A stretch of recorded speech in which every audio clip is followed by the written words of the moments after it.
안녕하세요. 김신철 변호사입니다. 오늘은 개인회생을 신청하시는 분들도 대출을 받는 것이 가능한지 문의하시는 분들이 많아서 개인회생 신청과 이 대출에 관해서 말씀드리겠습니다. 만약 개인회생을 신청해서 면책결정까지 받았다면 당연히 대출이 가능하겠죠. 면책결정 이후에 신용등급이 5 내지 6등급으로 재조정이 된다라고 말씀드린 적이 있는데요. 면책결정 이후에 정기예금이나 정기적금에 가입하시고 그리고 신용카드를 계속 사용해서 신용등급이 상승하게 되면 등급에 따라 거기에 맞는 조건으로 금융거래를 할 수 있는 것은 당연합니다. 하지만 기존에 대출을 받았던 은행에서 다시 대출을 받는 것은 제약이 따를 수 있습니다. 왜냐하면 면책이 확정되면 은행연합회에서는 개인회생 기록을 다 삭제하지만 기존에 대출을 받았던 은행에서는 고객관리 차원에서 해당 정보를 계속 보유하고 있기 때문입니다.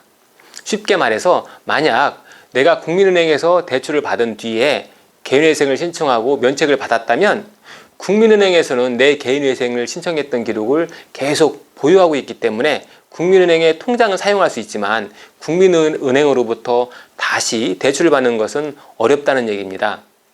그리고 또 개인회생의 변제 계획안이 인가되어서 매월 변제금을 갚아나가다가 갑자기 급한 사정이 생길 수가 있는데요. 이때 소액대출을 받을 수 있는지 물어보시는 분들도 많습니다. 결론부터 말씀드리면 개인회생 진행 중에 대출을 받을 수도 있고 또 실제로 대출을 해주는 곳들도 많이 있습니다. 개인회생이 인가결정 후에 대출을 신청하게 되면 대부업체에서는 채권자 목록과 변제 계획안을 살펴보고 대출 심사를 거쳐서 별 문제가 없다라고 판단되면 대출을 해주는 업체가 있습니다. 그렇지만 이런 경우는 대출이 가능하더라도 당연히 소액으로만 대출을 해줄 테고 아무래도 금리가 굉장히 높겠죠. 물론 개인회생 중에 갑자기 급전이 필요해서 대출을 받으려 하시겠지만 개인회생 도중에 이렇게 대출을 받게 되면은 이 고금리 대출은 자칫 개인회생 절차의 폐지까지 이어질 수 있기 때문에 대출을 받으시기 전에 반드시 심사숙고를 하셔야 합니다.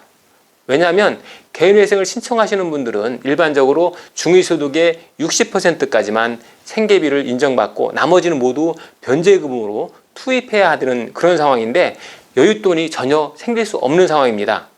이런 상황에서 새롭게 대출을 받게 되면 개인회생 변제금과는 별개로 대출금을 납부해야 하는 그런 이중고를 겪게 되기 때문에 정상적으로 변제 계획을 이행하기 어렵게 될 수 있다는 겁니다. 만약 이런 이유로 변제 계획을 이행하지 못해서 개인회생 절차가 폐지가 되면 항고를 할 수는 있지만 항고가 인용되려면 미납된 변제금을 모두 납부해야 하기 때문에 여유 자금이 없다면 항고의 기회마저도 제대로 이용할 수 없게 됩니다.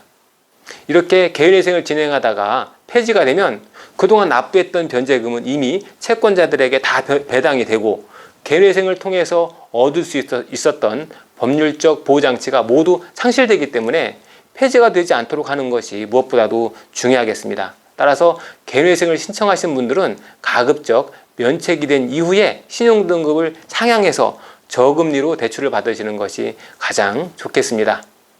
개인회생 진행 중에 고금리 대출을 받는다는 것은 사건의 폐지까지 이어질 수 있는 아주 위험한 일이라고 하는 것을 꼭 기억하시기 바랍니다. 오늘은 개인회생을 신청한 분들이 대출을 받게 되는 경우에 관해서 알아봤습니다. 다음 시간에 다시 찾아뵙겠습니다. 김신철 변호사였습니다. 감사합니다.